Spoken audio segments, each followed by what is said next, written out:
I thought it was a good idea to stay in touch with these people with whom I'd formed friendships and so on. I just organised with a particular restaurant to book a table of unspecified size and sent a group email around. Those people who wanted to come would come. It was that informal.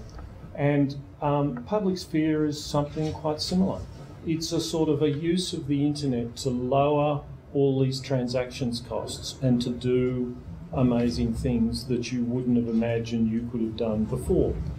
So when I was explaining some of the things that we did to the new head of the Australian Public Service Commission, he said, and I was talking about how departments should use blogging, he sort of immediately said, oh yeah, you're talking about something like maybe a 2-week inquiry, which is exactly what you can do. And over 2 or 3 weeks, you can conduct an inquiry. A vastly more powerful inquiry than you could have conducted before if you've got your engagement strategies worked out. When I went to public sphere, I was confronted by the Twitter stream. It's a craze for short-term attention and all that sort of stuff, and it is all those things, and in those ways it's confronting and irritating. And it's also turbocharged human consciousness and human attention. They're tweeting, they're reading other tweets, they're showing other people websites that the speaker just spoke about, and so an entire room of people is just being far more productive. We feel that we are on the cusp of something, because I think what we're all feeling, and it is manifesting in Gov 2.0 as a subset of a much greater phenomenon. I mean, I remember having dinner with Malcolm Turnbull long before he was even in politics, and he said, I've just taken an interest in this company called Aussie Mail, and we are doing month-on-month projections on growth, and every month we are just completely overshooting. He said, I have no idea what's going on here, but something really big is happening. And I guess I'm sitting here today thinking, whatever that big thing that is happening, it's getting bigger. You can feel the energy of this. And it is truly transformative, I think, at a level of consciousness, the way in which humanity is interacting here. And I mean, wars and tension and conflict is about a sense of people being disconnected.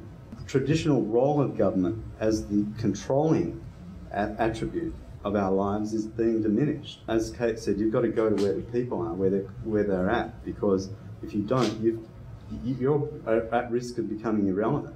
You have to bring the elements together. Gov 2.0 for us is a critical constituent part of this revolution that we are talking about. The NBN is unquestionably one of the key ingredients. You've always got to come back to that central point that the internet is all about people, the innate desire to communicate and to belong. What is it that humanity seeks here? And if we can move to where that consciousness is going, I think that's how we stay relevant. Part of the research that we've been doing here in the centre and more broadly is around the access to public sector information. I suppose one of the key goals here is that the more we can access and reutilise public sector information, the more we can do different things. The problem is we have cultural, legal, pricing, technological, all of those kinds of barriers in place that we have to break through. I suppose we now stand in a period, the government's come back and said, look, we endorse basically the Gov 2 report. We even endorse the idea of default licensing under Creative Commons. The one thing that I think concerns me about all of this is that we don't lose the great momentum that's been built up here. How do we go forward in implementing some of the great recommendations that have been put on the table? How do we keep the sort of best practice trajectory that we've got going? Because my great fear now is that we've done all the right things to this point, but we seem to be losing a little traction for a whole variety of reasons in the implementation stage. Kate, when you were talking about the public sphere and citizen-centric democracy, it reminded me that one of the great opportunities, I think, with the NBN as a platform is suddenly we can transform the delivery of public services. But for this to be really powerful, it's about open citizen access to and use of public services. So we're putting the control back in the hands of the citizen. Yeah. Now, that's going to take a lot of guts by government and the executive to let it happen, isn't it? Look, it is, and you know, the comments made by the panel, I think, build back to this really critical point, is that it's going to have to be compelling. Now, we've had experience in Australia where governments try to foist new things on our citizens, and basically they don't like it.